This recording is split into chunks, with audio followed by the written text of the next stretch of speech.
Good afternoon, everyone, and welcome to the analyst meet for Bank of Baroda's financial results for the quarter ended September 30th, 2024. Thank you all for joining us. We have with us today our MD and CEO, Shri Devdutt Chand, and he's joined by the bank's executive directors and our CFO. We will start with a short presentation. We will then have brief opening remarks by Mr. Chand, after which we will have the Q&A session. Anka, over to you. Sure. Good evening, friends. Just to introduce the management team, I'm D. Chand, MD and CEO of the bank. I've been interacting with you for almost 6 quarters now. With me, Mr. Lalit Tyagi. He is the Executive Director looking after the corporate credit, international banking, and also the treasury. And with us, Mr. Sanjay Mudaliar. He's the Executive Director. He looks after the entire IT of the entire IT infrastructure, IT of the bank, along with the retail asset book of the bank. With us again, Mr. Lal Singh. He's Executive Director looking after the recovery, the stress asset book, and also the HR function, apart from a couple of other platform functions. And the new, vis-a-vis the last quarter and this quarter, the new member of the management team is Madam Bina Wai. She looks after most of the including control and platform function and also the retail liability piece. So with this, Mr. Chayani, he's the CFO. He's interacting with all of you for 2 quarters now. Over to you, Mr. Chayani. Thank you, sir. And a very good evening to everyone. In advance, I wish you all and your family members a very happy Deepavali. It's my privilege to present before you the financial highlights of Bank of Baroda for the quarter half year ending September 2024. You all will be happy to note that bank has crossed a business volume of 25 trillion as of 30th September 2024. If I look at the components, the asset side, global advances has grown by 11.6% and especially domestic advances has grown by 12.5%. Component wise, we are exhibiting a robust growth in our organic retail by around 20%, agriculture is going around 11%, MSME at 12% and corporate at 10.6%. In retail also, our growth trajectory is very significant with respect to the mortgage growing at 13.2%, home loan at 16.2%, education at 17.2%, auto loan as almost 23%. And as you all recollect, last quarter for the past quarters, we have said that we are moderating the growth in our personal loan book. It has come down from 39% as of the last quarter to 25% this quarter. Can you please change the slide? Coming to the liability piece, the liability remains a focus area for the banking industry as a whole. Our total deposit has grown by 9.1%. However, 2 highlights of as of 30th September is that consistently in domestic CASA, we are growing at 7% and retail deposit, we are growing at 7.2%, which is better than some of our peers. And as far as our CD ratio, can you please go back? Yeah, as far as our CD ratio is concerned, CD ratio is at 83.83% and CASA remains strong at 40%. Please, next slide. Profitability metrics, operating profit has a Y&Y growth of 18.2% and moved from 8,020 to 9,477. Very happy to submit that for the first time we have posted a profit after tax more than 5,000 crores with a Y&Y growth of 23.2%. One of the strong profitability metrics is return on asset, and for last 9 quarters we are posting return on asset more than 1%. As of 30th September, return on asset on quarterly basis is 1.30. Similarly, return on equity is comfortable at 19.22%. Next slide. If we come to the half yearly piece, operating profit has grown from 15,844 crores to 16,638 crores with a growth of 5%. PAT has increased by 16.5% half yearly basis. Return on asset half yearly it is 1.20 and return on equity is 17.79%. Next slide, please. Yield on advances versus Q2 25, there is an increase from 8.43 to 8.48. However, if I compare that with Q1 of 25, there is a slight reduction in the yield on advances from 8.55 to 8.48. Cost of deposit remains elevated up to 5.12 as compared to Q1 of 5.06. Net interest margin has been within our guidance of 3.15 plus minus 5 BPS, and as of September, net interest margin is 3.10. It is more than that of Q2 of 24 with 3 basis points. However, there is a dip as far as Q1 25 is concerned. This is mainly because of the fact that with the change in the guideline or penal interest to be converted to the penal charges, the interest component has gone down. That has resulted in reduction from 3.18 to 3.10. Next slide, please. Asset quality remains strong at 2.5% gross NPA. Half yearly basis, it has reduced from 3.32. Similarly, net NPA has reduced from 0.76 to 0.60, and provision coverage ratio remains at a stronger point of 93.61, improved from 93.16. Next, please. If I look at the slippage is within our guidance of 1 to 1.25. As of September, it is 1.07. Credit cost again is 0.65. Slippage ratio, if I compare H1, then it has come down from 1.28 to 0.90, and credit cost is 0.55, which is within our guidance. Next, please. SMA book as of 30th September is 0.47, and our collection efficiency remains robust at 98.5%. Next slide, please. The bank is enjoying a strong capital position of the CRAR as of 30th September is 16.26% and enjoys a healthy LCR of 123.7%. That's all from my side. Over to you, Chand sir. Sure. Thank you very much, Mr. Chani. Again, to my investor and analyst friend, very good evening to all of you. And the CFO covered everything, but make some of the qualitative comments with regard to the financial result we have announced today. We have again declared a very good quarter, Q2, both in terms of a very strong top line and also a strong bottom line in terms of the net profit going up by 23.2% YY and 17.4% quarter to quarter.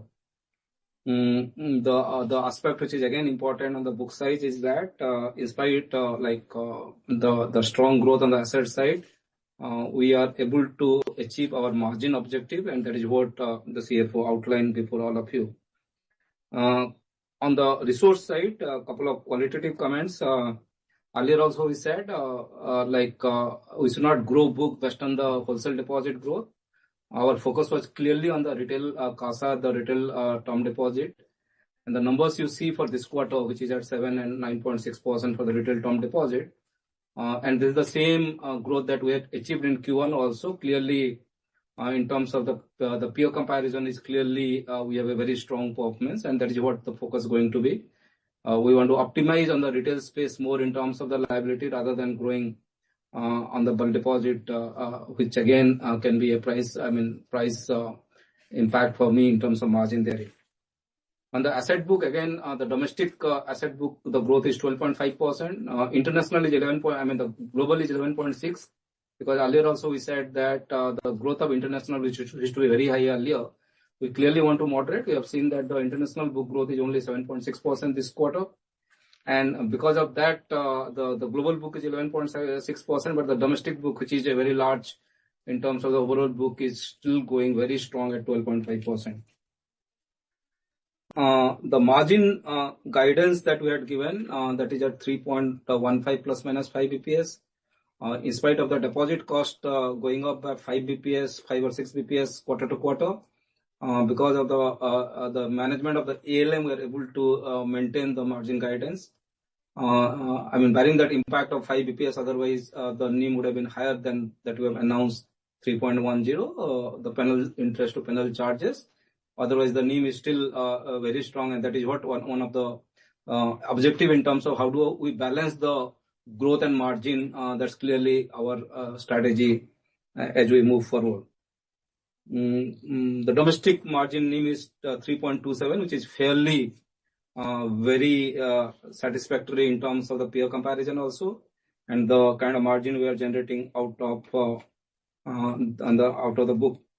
The net profit has been very significant. Mr. CFO has also already announced this is the first quarter where we have crossed 5,000 crore of net profit.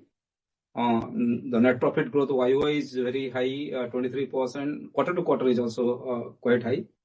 Obviously, the net profit has been boosted by bit from the recovery out of TWO, which you would have seen that we announced the data to you in the market. ROA has been consistently, we had given guidance earlier to maintain above 1. This quarter it is 1.3, and the full half year is 1.20. And earlier also we said while constructing the book both in terms of the asset liability, we operate the NIM and the ROA as a twin parameters to optimize in that. So we'll continue to have those focus going forward also. The asset quality has been the GNP of 2.5, net NPA of 0.6. We have improved vis-a-vis quarter to quarter. Although we don't give guidance on the GNPA and net NPA, but always we say that we intend to trend it downwards, both GNPA and net NPA on the matter. And on the slippage cost and the credit slippage ratio and the credit cost, we are within the targeted guidance. The slippage ratio, the guidance is 1 to 1.25. We're at 1.07. The credit cost guidance has been 0.75, which was reduced from 1 to 0.75 last quarter. We're at 0.65 on that. A couple of other things which are again important for an overall business perspective, that as all of you know, that we announced a cricket legend as our global brand ambassador recently. And the idea for the phase is to retailize the bank more. So I think with this brand ambassador phase, we are going to have more of retail presence in the entire country. We want to go to each and every customer in the country in terms of retailizing the book for the purpose. The bank committed big time on the ESG commitment. We have earlier also announced a couple of new initiatives. We are one of the bank having like the first or second to announce the green deposit. We have a significant green outstanding loan exposure as on today. We planted trees across country to have a greener planet. Actually, we got some award because of that. On the priority sector lending, the bank is quite strong at. So the ESG is one of the core theme the bank is working on, while overall business trying to achieve the business growth as we said earlier. Digital is also one of the focus area, and as you know that we announced a virtual relationship, but actually Aditi, wherein it was a virtual relationship manager interacting with the customer on a based on a AI model, and there are a large number of customers who have onboarded into this model, this customer relationship engagement, and there we are getting good satisfactory comments from the customer on that. So let me come to the that digital customer service is one of the core themes that the bank is working on, and whatever we are agent today going forward, we'll try to improve the digital customer service. That is one of the themes that we are working strongly on that. With this, let me come for some of the guidances part of it. As you know, the deposit market is quite challenging at this point of time. Most of the banks, although I think we have done better on quarter to quarter on the deposit, but it's the growth is a challenge because the savers money going to alternate like capital market and all that is what we have seen in the past. And in case you look at our quarter and quarter growth, it is almost at around 9% or 8.6%. So with this, actually, earlier we gave a guidance of 10 to 12% the deposit growth, but now because the system has the same issue, then we are slightly lowering the guidance from 10 to 12 to 9 to 11. Although we'll try to operate in the upper band of that, that is at 11%. Currently, the growth is 9%. That means my Q3 and Q4 growth on deposit has to be higher than obviously 9% to achieve the 11% kind of a number going forward for FY 24-25. Because of the credit growth and the deposit growth is much talked about in the system. So because we are revising on the deposit guidance based on the actual numbers we have achieved, although the growth in Q3 and Q4 has to be much higher than the Q1 and Q2. But then the loan side guidance also we are revising from 12 to 14 to 11 to 13, although we'll try to operate at 13 level. Precisely for two counts. One is that we do not want to increase the credit deposit growth to a level where it should not be sustainable, point one. Keeping the margin guidance in mind, the number two. Third is that as the deposit is revised, obviously the credit target has to be revised. The international book is going to moderate. Actually, that is what actually we are talking about, a global book, although the domestic book continue to be higher than 12.5% that we achieved. So the guidance on the advances is 11 to 13 with our efforts to operate at 13 for the full year because we are walking into both very productive quarter Q3 and Q4, which are the busy season quarter. And I think we'll be in a position to achieve rather surpass the guidance that we are giving on the asset side. Margin, the same guidance we had given 3.15 plus minus 5 BPS. The reason being slightly realigning the balance sheet has given positive outcome to us that we have done that in Q1. And going forward, we are expecting bit of moderation to happen on the deposit cost based on the liquidity stance or the rate stance possibly that would happen in the economy. So there are Q3 and Q4 available to us. So I think we still maintain the NIM guidance at 3.15 plus minus 5 BPS. The credit cost continue to be the same below 0.75. The slippage ratio continue to be the same like 1 to 1.25. The ROA guidance continue to be above 1 and try to optimize at 1.10. So these are a couple of guidances we had given to the market, and I want to reiterate now the same thing. The bank has a significant growth this quarter, and Q3, Q4 going to be higher than the growth that we have seen on the asset and liability side in Q1 and Q2.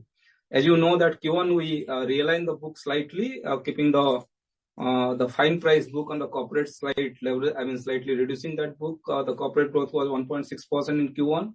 And this quarter it is 10.6%, very strong, and going to again higher than 10.6 to achieve a 10% growth on the corporate, so that I achieve the overall advanced growth of almost like 13% in the band of 11 to 13%. With this, I think I've done with regard to my comments, and now over to you, Firoja, for the question answer. Thank you, sir. We'll now start the Q&A session. If you have a question, please raise your hand, or you may also type in your question in the Q&A box.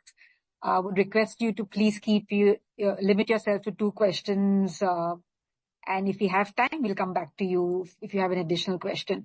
And would also request you to just introduce yourself before you ask your question. So the first question is by Kunal Shah. Kunal, request you to unmute yourself, please. Am I audible? Yeah, Kunal, you are audible. Please go ahead. Yeah, congratulations. A couple of questions. First, want to understand on the provisioning side. So obviously there was recovery from written off, but at the same point in time, provisioning was slightly on the higher side. We did 230 crores of floating provisions, but besides that, was there any prudent specific provisioning also done just to make sure that, okay, whatever has been the one-off on the recovery, trying to offset that? And if you can just quantify that amount of specific prudent provision. See, Kunal, you said right, we have 230 crore of floating provision. With this, the floating provision has gone up to 600 crore now, the outstanding floating provision therein. As you would have seen that bit of prudential provisioning we have taken both on the standard asset side and also on the NPA side, right? So exact quantum, I can't tell you at this point of time, but then in case we can provide you subsequently, but then clearly we have taken bit of extra provisioning, both that is a prudential provisioning obviously specific provision that is both on the standard asset and also on the NPA side. Okay, because despite write-off, our coverage is still sustained, which is a good thing, and I think that's more the prudent specific provisions seems like. Okay, and secondly, if you can quantify this impact of penal charges on NIM, so from 3.18 to 3.1, how much was the exact impact because of this penal charges? Yeah, as you said that it's an impact of almost 5 BPS. The amount is almost like 179, 180 crore on that. So that has moved from the interest income to the other income in that way. Okay. Thanks and all the best. Yeah. The next question is from Param Subramaniam.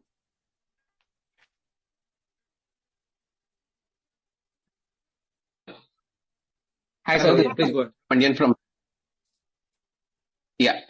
Sir, just the question again on the write-offs. So we saw high write-offs this quarter and then higher recovery from written off as well. Is it, are both of these linked? Is it part of one settlement where we see a higher write-off and then, recovery from written off? Because one of the large private sector banks also talked about this previously. Yeah. No, actually, these are not linked in that way. They are different accounts for the write-up and different accounts for the recovery that happened.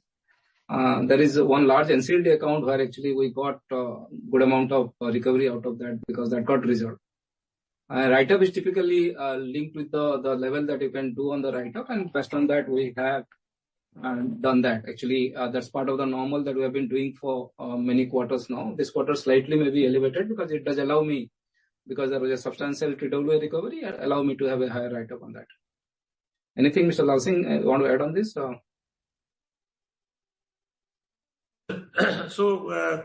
there is a guideline, and accordingly, as per the guidelines of DFS and RBI, we have the provision of writing of the accounts up to the recoveries done in the quarter. Yeah, fair. Okay.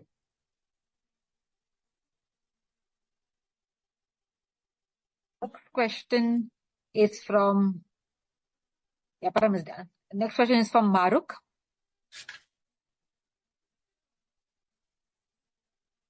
Yes, Maruk, good evening. Please go ahead. Good evening. Hi. So I have two questions. Firstly, that was there any penal interest reversal even last quarter? It would have been smaller, but was there any?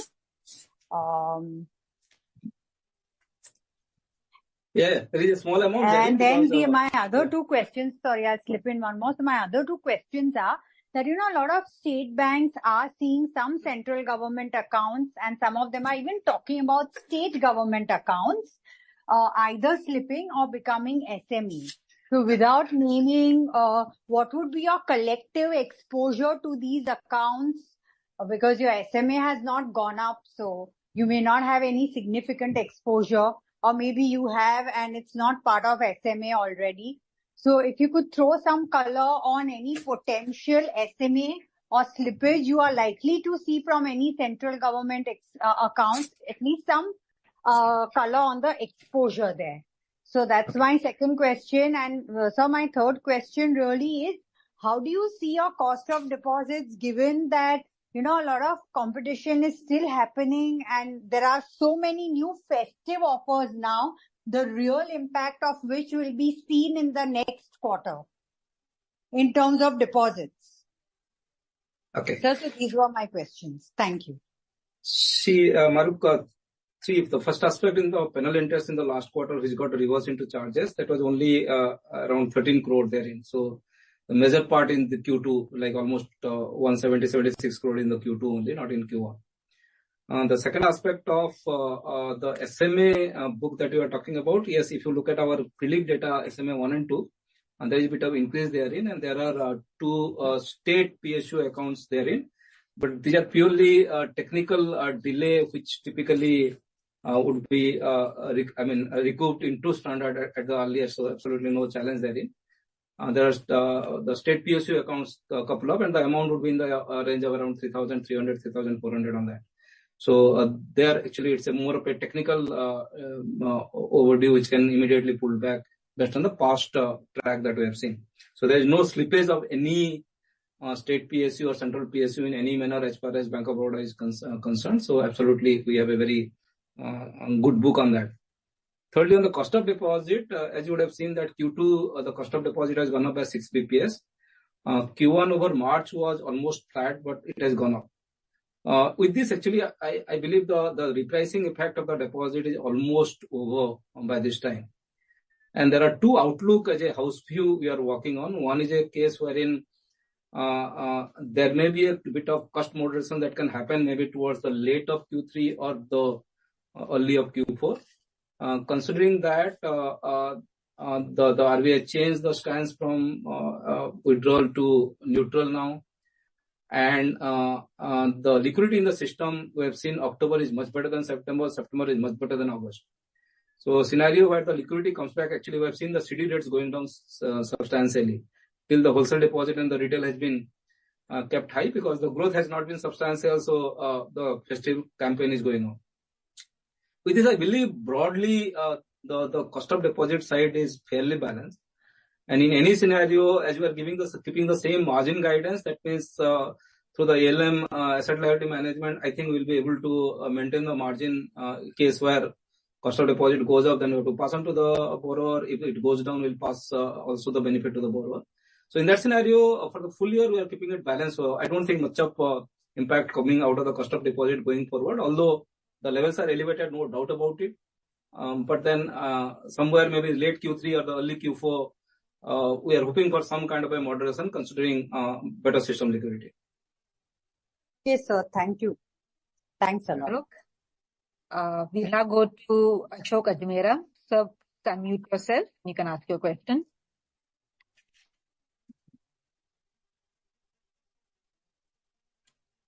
Jan Saab and the entire team of Bank of Baroda, and compliments to you, sir, for a very good quarter of very good set of numbers.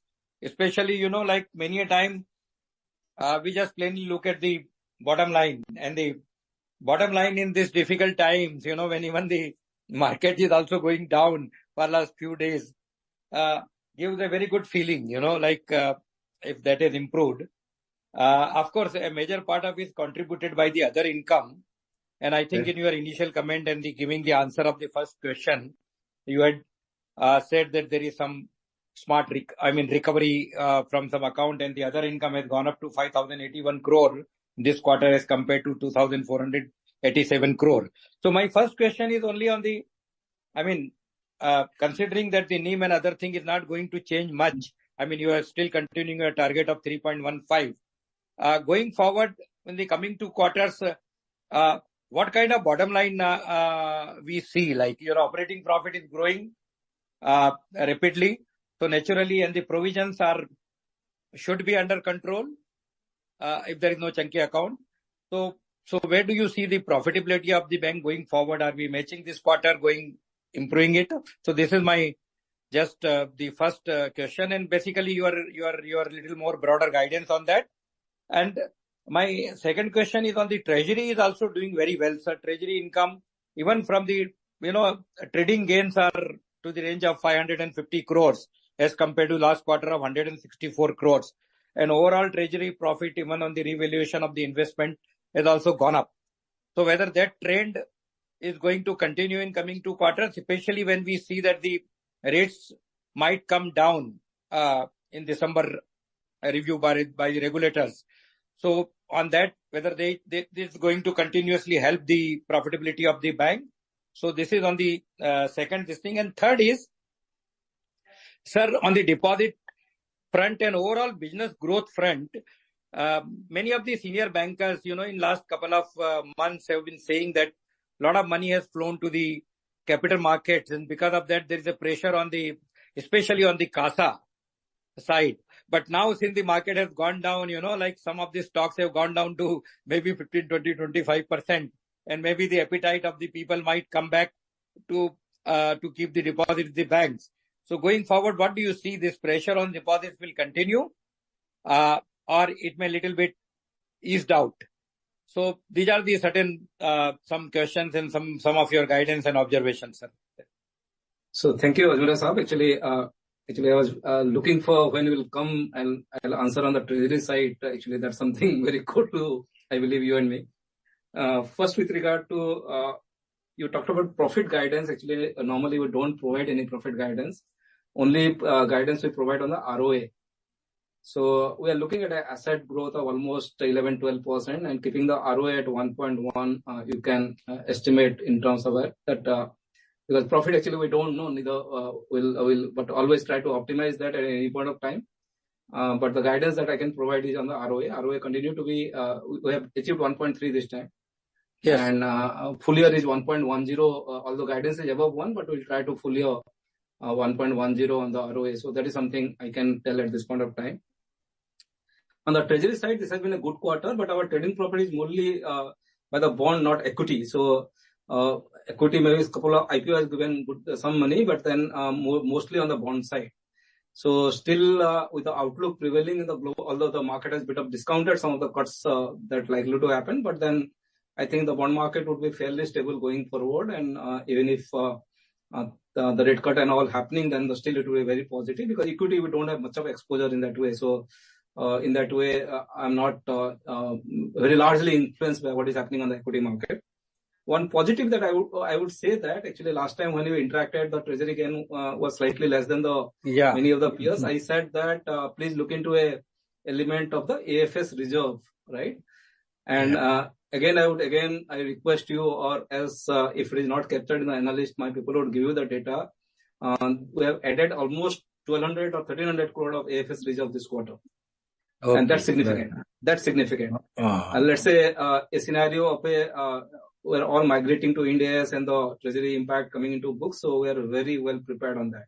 And that very significant, the outstanding book would be almost 2,800, 3,000 on the AFS. That's why the capital has also gone up, I mean, CRA. So that's something very fundamental to us. So we want to have a balance out my treasury gain at the same time, keeping the reserve well in the book so that we are there for the long term, I mean, opportunity on that, right? So that is what.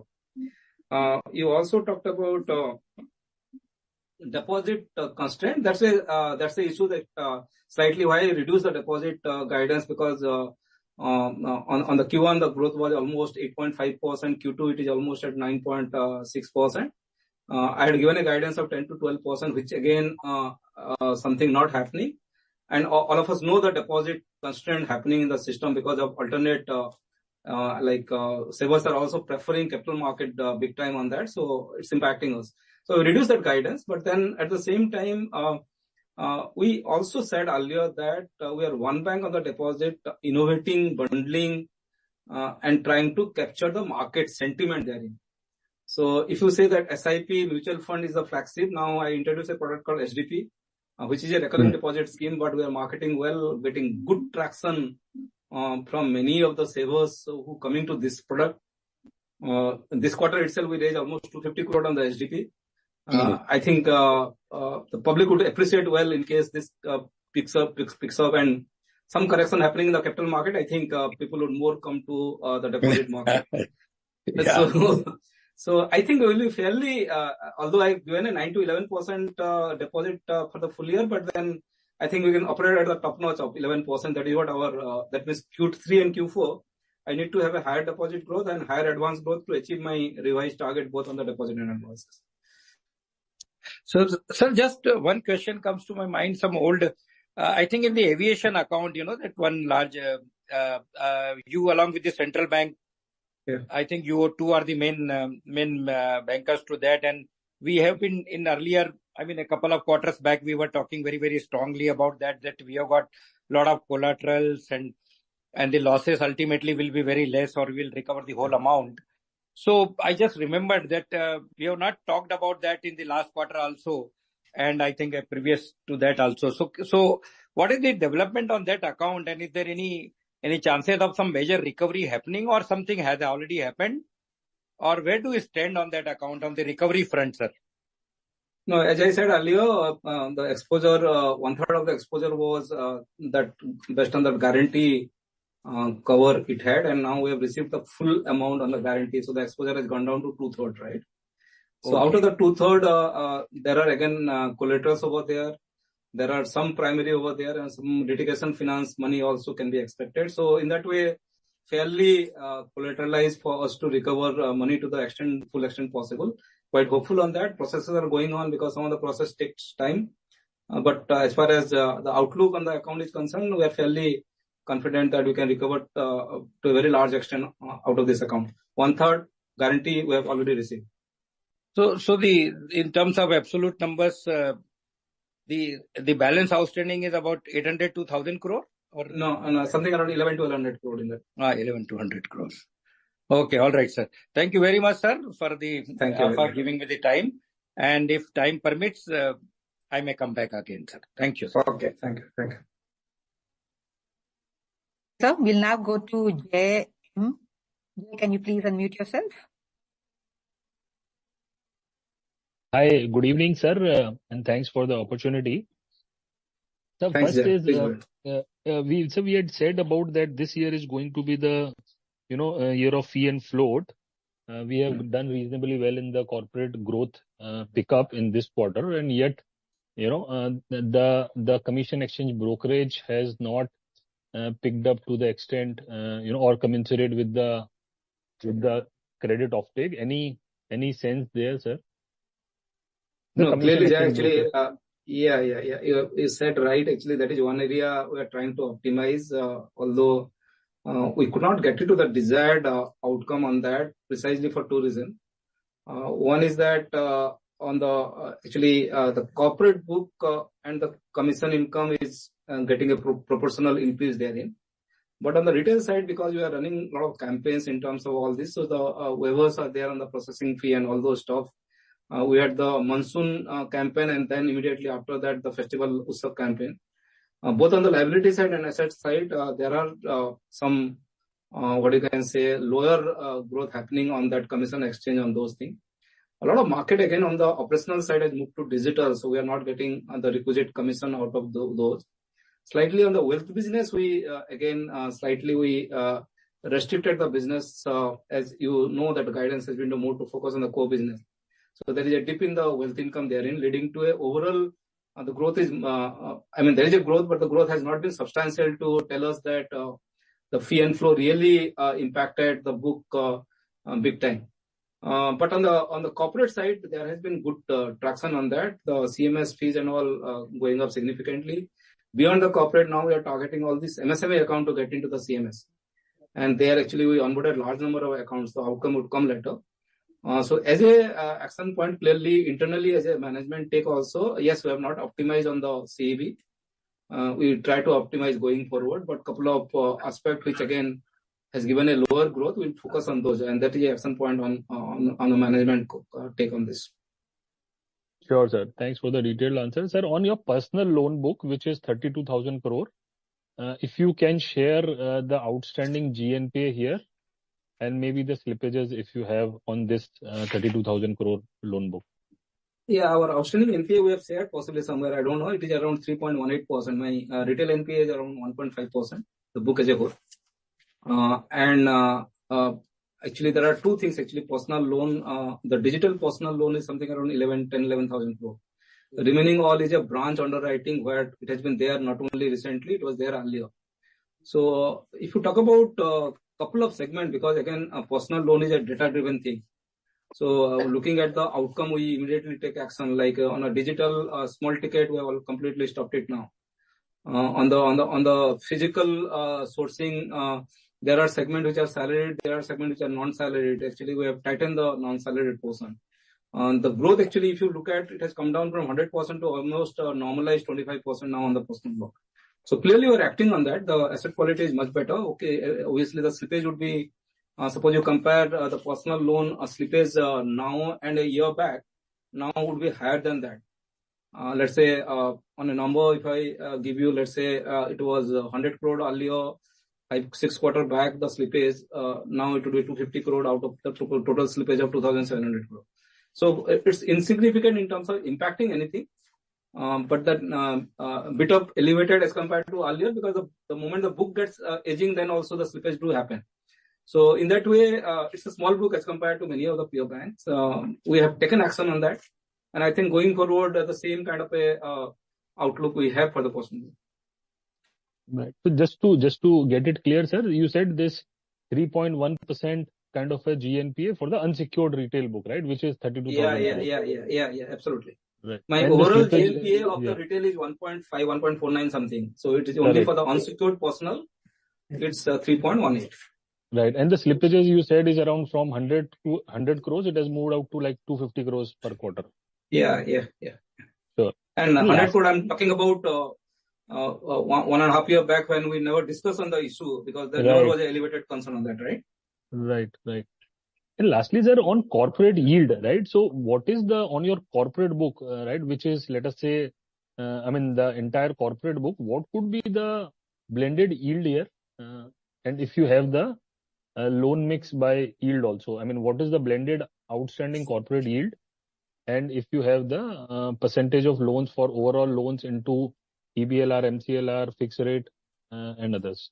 Thank you. Mr. Tyagi, can you take it up this question? So thank you very much. So in fact, we may provide you the data. In fact, if CFO is having right now, otherwise offline we can provide. Largely the pack is the highest yielding assets are RAM. Within that, agri and MSME are the highest, then retail, and then finally come to the corporate. Within corporate also we have been able to manage the yield. That's how in Q1 we allowed slower growth, because we managed the book well. Q2, probably we have some traction and we grew. That is visible in the 10.5% growth. However, that was managed well, despite the fact that there were challenges on the yield side. So exact corporate yield we can provide you offline. So there are two things here. Actually, if I say that slightly the corporate yield, if you compare the Q2 and Q1, it has gone down because of the penal interest and charges accounting. That's one. Secondly, actually, in terms of the composition of the book, almost 47% is MCLR, 33% is EBLR. Roughly around 80 odd percentage has been the floating rate side. So that there is the ability to pass on is much higher with the bank at different market conditions, right? As Mr. Tyagi said, right, Q1 we wanted to realign the book, and that was the beginning of the quarter, allowing us to realign. Realign only on the corporate side because of the fine price book, and then how do you want to, how much margin importance you give and how much book growth you want. So we wanted to realign. The growth was 1.6%. Clearly, this quarter, some of the price point was pulled up in the sense that market was offering us a higher yield on those advances. So then we went ahead with that. So it's a balanced view in terms of pricing, but clearly when we construct the book, clearly our margin is one of the objectives. We keep that in mind. So that's something, the margin, RAROC, these are all important, parameters for us to consider when we increase the book. Right, sir. And if I may ask one more question, allowed, sir, your segmental GNPA suggests that the corporate GNPA is now only 600 crores. Right, and you have 10,000 crores of MSME and slightly higher in agri. But corporate GNPA are like, negligible, almost zero. And you still said that you would want to keep bringing down net NPA. So, you have already 0.6% net NPA. So what is the thought process there? That's actually, yeah, please go ahead. No. So that is, I wanted to check. So I tell you, actually, before to this, there was a media meet and everybody was asking a guidance on the net NPA. We said we do not give net NPA guidance, but always we try to trend it downward. That is what So the trending downwards is up to what extent and what actually the time and market would tell or our position would tell. So corporate side, actually, there is not much of scope in terms of the NPA outstanding. Although the recovery out of TWO, there is a good kitty on that actually, but then this is clearly less. The focus that we are giving, much of the slippage that happened that you have seen, it is more of a less than 5 crore segment where the slippages happen. And these are again retail book or a MSME book or a agri. So the probability of again getting them upgraded is quite high as compared to a corporate loan book, because the moment corporate goes down, because the exposure is huge, the market conditions are different, very difficult to pull it back unless and until you get into a resolution process or like the IBC process. So I think the recovery out of the small loans which slipped in last 2-3 quarters, although the level is very less as compared to the bank is concerned, 2,700 crore is the normal run rate kind of a slippage, but then we'll try to again optimize on that. So one of the, that when I was talking to the media on the same thing, our recovery target is 12,000 crore for the full year. Whereas the slippage we need to contain at 9 to 10,000. So giving us a 2,000 at least a delta in terms of reducing all these percentages. But having achieved 2.5 and 0.6, I'm absolutely clear that it's a difficult move to again bring substantially down on these two ratio. So the last question for today, we'll take it from Rakesh Kumar. Rakesh, can you please unmute yourself? Thank you, sir. So just a couple of questions I had. Firstly, on the, the interest income from the dummy ledger recovery, has it not been that great considering that we had written off recovery of 2,500 crore and margin was slightly soft? So that was the first question. Second question, 18% of our loan book, the overseas loan book has quite a lot of volatility on the margin front. So if you could help us on that front. And the third question is basically we used to have, the provision write back with this restructured book being upgraded. I think that did not happen this quarter, and this was a regular thing in our provision line item. And the nature of agri slippage, the last question, sir. Thank you so much. So I'll take the second, which with regard to the international margin. Actually, if you look at the international market, at some point of time, the returns were quite high. So we almost achieved a NIM of almost 2.13 or 2.14, which has gone down to 2 now. What is happening in the international market is that a lot of repricing happening at this point of time, right? Because there is a Fed cut, rate cut, there are overall pulling of the rate of interest in those markets. So that's why the growth, if you look at, we have clearly moderated, keeping this in mind that the repricing pressure. And since overseas market, both asset liability are floating, there is a bit of lag in terms of repricing on the deposit side. So that would eventually catch up, putting the margin. And normally on the internally we target something around 1.9 to 2 as an ideal margin level to maintain going forward. But the advance growth clearly we have moderated. The growth has been lower this quarter. On the interest from the dummy ledger, Mr. Chani, can you take this question or you can provide later on? So, sir, the interest, Rakesh, what you were talking about, the other interest income and the comparison between the Q2 of FY24 versus Q2 of FY25, there is a reduction in the interbank the placement of around 13,000 crores. Hence, there is a dip, what you are observing. And if any further clarification queries occur, please contact with me. I will provide that.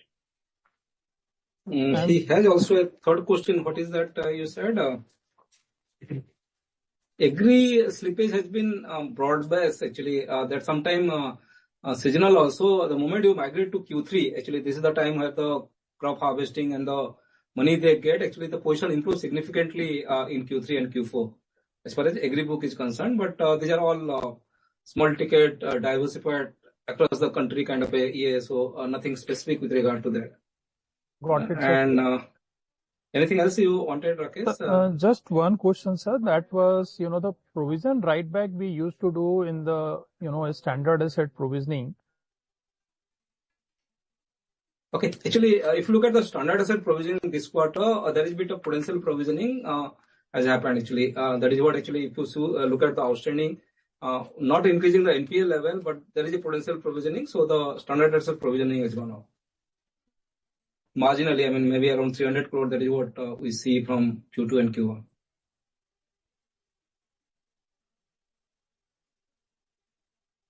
Rakesh, is that okay with you? All this question that we have answered that?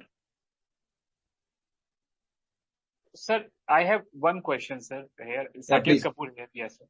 Yeah. Sir, when we look at the other income component for this quarter, that has seen a big jump year on year also and quarter on quarter also. So taking into account the nature of other income, what should be penciling in going for H2? because sir, if we remove the increase, then the expenses on the interest expenses are not commensurating with the bottom line with which we have posted. If we remove the that increase in the other income, so if you could give us some more color how this line item is going to shape up, or what factors led to this huge jump in the other income component, sir? See, there are three components. One is a fee-based income, treasury income, and other non-interest income, which typically the write back we got it because of the recovery in TWO account. And on a normal scale, this run rate is almost 800 crore as compared to 2,500 crore, like 2,600 crore. That is for Q2. The normal run rate on this is around 850 crore on a quarter-to-quarter basis, right? The fee-based income, it's mainly the CEB and other income, that's a steady state kind of a thing. We're going to focus on this. It may see a 5 or 10% increase. Treasury income is again market dependent. One thing while talking to Ajmera Sahab, I was telling that our AFS reserve is quite significant. Like since the start of the accounting from 1st April, we built up substantial AFS reserve therein. That means the book has in-money position significantly. So that can be in a scenario where the market is not good, we can still leverage that. So it's component-wise difficult to give you a clear run rate on the, but the item which has seen a significant jump, that is the other income from the recovery out of the return of accounts, TWO accounts. There the run rate is around 800-850 crore maximum. On a normal scenario, if we get again couple of other recovery, that can happen. So we have a large kitty. The TWO kitty is also substantially large. Suppose you get, then it can further add to that, like it happened in this quarter. Other than that, sir, you are lowering your growth target for H2. That is what. Can you repeat in terms of the advances and the increase in the loan book? We are lowering our expectation for H2 by what basis points, sir? If you could just repeat once.